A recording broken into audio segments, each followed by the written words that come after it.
ઓમ શ્રી વિષ્ણવે નમઃ. શ્રી હરિભક્તિ વિલાસમાં એક અતિ સુંદર શ્લોક આવે છે. નમો ભગવતે તસ્મૈ યસ્ય પ્રિયતમા તિથિઃ એકાદશી દ્વાદશી ચ સર્વાભીષ્ટ પ્રદાનણમ.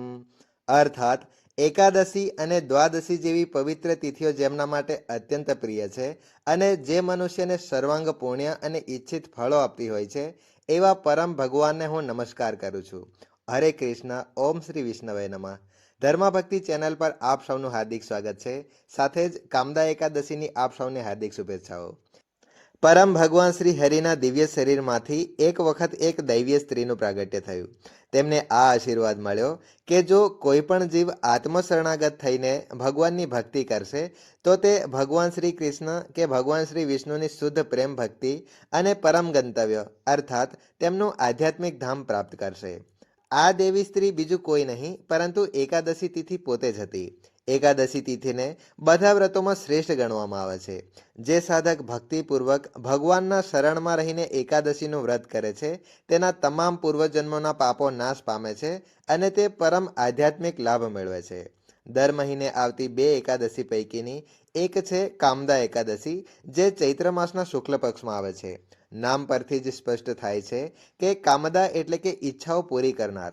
આ વ્રતનું પાલન કરનારની તમામ ઈચ્છાઓ પૂરી થાય છે.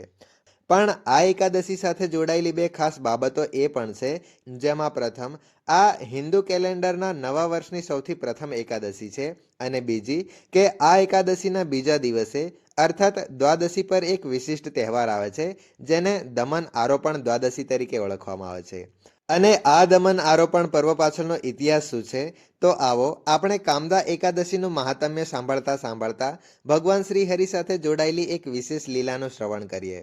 આ વાત ઘણા વર્ષો પહેલાની છે, જ્યારે જગન્નાથપુરી ધામમાં એક રાજા રાજ્ય કરતા હતા. તે રાજા ભગવાન જગન્નાથના મોટા ભક્ત હતા. એક દિવસ એવું બન્યું કે વહેલી સવારે જ્યારે પૂજારીઓએ જગન્નાથજીના ગર્ભગૃહના દ્વાર ખોલ્યા ત્યારે તેમણે જોયું કે જગન્નાથજીનું એક વસ્ત્ર જમીન પર પડેલું હતું. આ દ્રશ્ય જોઈને તેઓ ખૂબ જ પ્રસન્ન થયા, કારણ કે આ એક શુભ સંકેત માનવામાં આવે છે.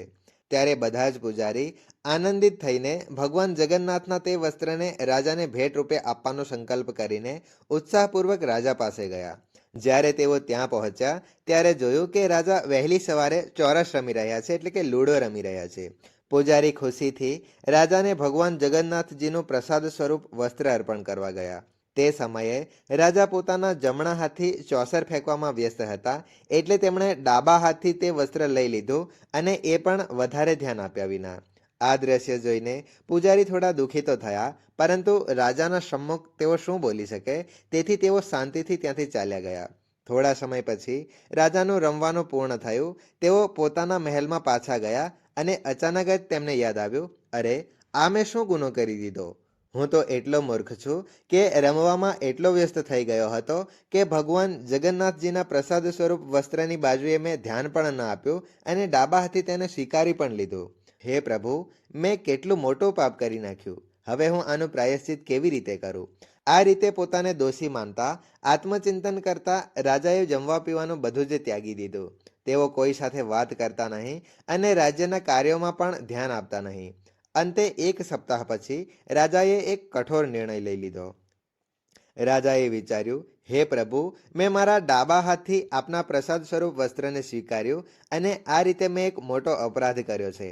તેથી યોગ્ય તો એ છે કે હું મારી ડાબી ભુજાને કાપી નાખું, પરંતુ હવે પોતાનો જ હાથ કેવી રીતે કાપી શકાય? તેથી રાજાએ એક ઉપાય શોધી કાઢ્યો. રાજાએ પોતાના વિશિષ્ટ મંત્રીને બોલાવ્યો અને કહ્યું, હે મંત્રીજી, થોડા દિવસોથી એક વાત છે જે મને ખૂબ જ પરેશાન કરી રહી છે. જ્યારે પણ હું રાત્રે સૂવા જાઉં છું ત્યારે મારી ખિડકીમાંથી એક લાંબો હાથ આવે છે અને એ મારો સ્પર્શ કરવાનો પ્રયાસ કરે છે. આ જોઈને હું ખૂબ જ ભયભીત થઈ જાઉં છું અને તેથી ઘણી રાતોથી હું ઊંઘી શકતો નથી. પોતાના રાજાને આવા ઉદાસ દેખીને મંત્રીએ કહ્યું, હે રાજન, આપ ચિંતા ન કરો, અમે આ ભૂતને ભગાડવા માટે એક વિશિષ્ટ તાંત્રિકને બોલાવી લાવીએ છીએ. આવી વાત કહીને રાજાએ રાજ્યના કેટલાક જાણીતા તાંત્રિકોને બોલાવ્યા. બધાએ મળીને રાજાના કક્ષમાં પૂજા વિધિ કરી, ઘણી બધી દાન દક્ષિણા લીધી અને ત્યાંથી ચાલ્યા ગયા, પરંતુ તેનાથી કશો જ લાભ થયો નહીં. બીજા દિવસે ફરી રાજાએ એ જ કથા કહી.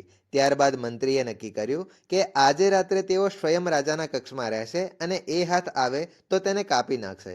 રાત્રે મંત્રી રાજાના કક્ષમાં જ પૂરી ચોકીદારી કરવા લાગ્યા અને રાજાને બીજા એક કક્ષમાં મોકલી દીધા. મધરાત થઈ ખિડકીમાંથી એક લાંબો હાથ અંદર આવ્યો અને તેને જોઈને મંત્રીએ તરત જ પોતાની તલવારથી એ હાથને કાપી નાખ્યો. આગલા દિવસે સવારે મંત્રી આનંદપૂર્વક એ કપાયેલો હાથ લઈને રાજા પાસે પહોંચ્યા અને તેમને રાત્રિની આખી ઘટના સંભળાવી તેમજ આ શુભ સમાચાર પણ આપ્યા. રાજાએ પણ મંત્રીની પ્રશંસા કરી અને તેમને ઇનામ આપ્યું. એટલામાં જ મંત્રીએ જોયું, અરે આ શું, રાજાનો ડાબો હાથ તો કપાયેલો છે. ક્યાંક એનો અર્થ એ તો નથી કે રાત્રે જેણે હાથ કાપ્યો હતો એ બીજાનો નહીં પરંતુ રાજાનો પોતાનો જ હતો. આ વિચાર આવતા જ મંત્રીના પગ નીચેથી જમીન સરકી ગઈ. તેઓ રડી પડ્યા અને રાજાને ક્ષમા માંગવા લાગ્યા. તેમને પ્રાયશ્ચિત કરવા લાગ્યા. પરંતુ રાજાએ તેમને શાંત કરતા કહ્યું, આ તો મારી પોતે જ ઈચ્છા હતી, કારણ કે મેં ભગવાન જગન્નાથજીના મહાપ્રસાદ વસ્ત્રનું અપમાન કર્યું હતું. છતાં પણ દુઃખી હૃદયથી મંત્રીએ રાજાનો કપાયેલો હાથ લઈ જગન્નાથ વલ્લભના બાગમાં ગયા અને ત્યાં ખૂબ જ માન સન્માન સાથે તેને સમાધિ બનાવી. હવે તો રાજાનો એક હાથ કપાઈ ગયો હતો. તેથી જગન્નાથ મંદિરના નિયમો અનુસાર તેઓ હવે ભગવાન જગન્નાથજીની સીધી સેવા મંદિરમાં કરી શકતા ન હતા. તેથી હવે તેઓ દરરોજ ભગવાન જગન્નાથજી માટે બાગમાંથી ફૂલો પસંદ કરી લાવતા અને તેની માળા બનાવીને સેવામાં અર્પણ કરતા. એક દિવસ ફૂલો પસંદ કરતા તેમણે એક ખૂબ જ સુંદર અને સુગંધિત પુષ્પ જોયું. એ જોઈને તેમને ખૂબ જ આશ્ચર્ય થયું, કારણ કે આજ પહેલા એ ફૂલ તો ક્યાંય ન હતું. રાજાએ એ વિષયમાં ત્યાંના માળી સાથે પૂછપરછ કરી, પરંતુ તેણે પણ એ ફૂલ વિશે કઈ જ જાણકારી નહોતી. રાજાએ માળીને કહ્યું કે આ ફૂલના વનસ્પતિનું વિશેષ ધ્યાન રાખવામાં આવે. આવું કહીને રાજા ત્યાંથી ચાલ્યા ગયા. પછીના દિવસે જ્યારે તેઓ ફરીથી એ સ્થળે આવ્યા તો જોયું કે એ વનસ્પતિમાંથી કેટલાક ફૂલો તોડવામાં આવ્યા હતા. આ જોઈને રાજા ખૂબ જ ક્રોધિત થઈ ગયા. આખરે એમની મનાઈ કર્યા બાદ પણ કોણ છે જે આ ફૂલોને તોડવાની હિંમત કરે છે? તેઓએ માળીને બોલાવ્યો, પરંતુ માળીને પણ આના વિશે કંઈ જ ખબર નહોતી. હવે રાજાને લાગવા લાગ્યું કે આ માળી ખોટું બોલી રહ્યો છે અને ફૂલો પોતે જ તોડે છે અને એટલે તેણે દંડ આપવો જોઈએ. માળી રડી રડીને રાજા પાસે ક્ષમા માંગતો રહ્યો, પરંતુ રાજા માન્યા નહીં અને તેમણે તે માળીને પકડીને કારાગૃહમાં નાખી દીધા. હવે માળી વિચારતો રહ્યો કે આ ખોટું તો થયું જ છે. તેથી તેણે છેલ્લે ભગવાન જગન્નાથજી પાસે પ્રાર્થના કરી કે હવે એકમાત્ર તેઓ જ તેમને આ સંકટમાંથી અને રાજાના દંડમાંથી બચાવી શકે. અને આપણા ભગવાન જગન્નાથજી તો ભક્ત વત્સલ છે જ. એ જ રાત્રે ભગવાન રાજાના સ્વપ્નમાં આવ્યા અને કહ્યું, હે રાજન, તમે તે માળીને વ્યર્થમાં બંધી બનાવ્યો છે. એ સાચું કહે છે, આ ફૂલોની ચોરી વિશે તેને કંઈ જ ખબર નથી.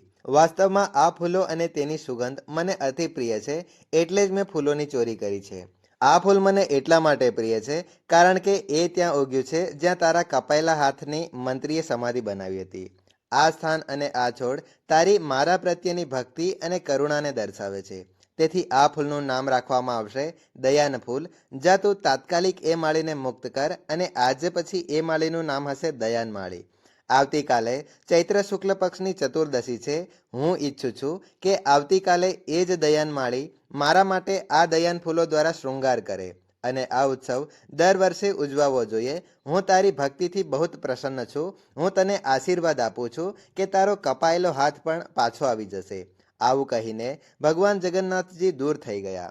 જેમ જ રાજાની ઊંઘ ઉડી તેમ જ તેમણે જોયું કે તેમનો કપાયેલો હાથ પાછો આવી ગયો હતો. પછી તેઓ તુરંત જ કારાગૃહમાં ગયા અને માળીને મુક્ત કર્યો, તેને સન્માન આપ્યું અને તેની પાસે ક્ષમા પણ માંગી. એટલે આ કારણ છે કે દર વર્ષે ચૈત્ર માસની શુક્લ પક્ષની ત્રયોદશી અને ચતુર્દશી તિથિએ ભગવાન જગન્નાથજીનો વિશેષ શૃંગાર દયાન ફૂલો અને તેની પાંદડીઓથી કરવામાં આવે છે. અને આ વર્ષે આ પર્વ આવી રહ્યું છે એકાદશીના એકદમ બીજા દિવસે, એટલે કે દ્વાદશી પર. તો આ હતી કામદા એકાદશી નિમિત્તે એક વિશેષ કથા. આ કથા તમને કેવી લાગી એ કોમેન્ટ બોક્સમાં જરૂરથી લખીને જણાવશો. અને તમને જાણીને આનંદ પણ થશે કે જેવી રીતે રાજાના ઘરમાં ભગવાન જગન્નાથજી પધાર્યા હતા એ જ રીતે તમે પણ તમારા ઘરમાં ભગવાન જગન્નાથજીને આમંત્રિત કરી શકો છો. અમે તો કથાઓ અને માહિતી તમારી સમક્ષ રજૂ કરીએ છીએ. તેથી જો તમે હજુ સુધી આ યુટ્યુબ ચેનલને સબસ્ક્રાઇબ ન કરી હોય તો તરત જ સબસ્ક્રાઇબ કરો અને નોટિફિકેશન બેલને ઓન કરી લો. ચાલો તો પછી આ કામદા એકાદશી પર જગતના નાથ ભગવાન જગન્નાથજીને પોતાના ઘરમાં અને જીવનમાં આમંત્રિત કરીએ અને કામદા એકાદશીનું સફળતાપૂર્વક પાલન કરીએ. ઓમ શ્રી વિષ્ણવે નમઃ. હરે કૃષ્ણ.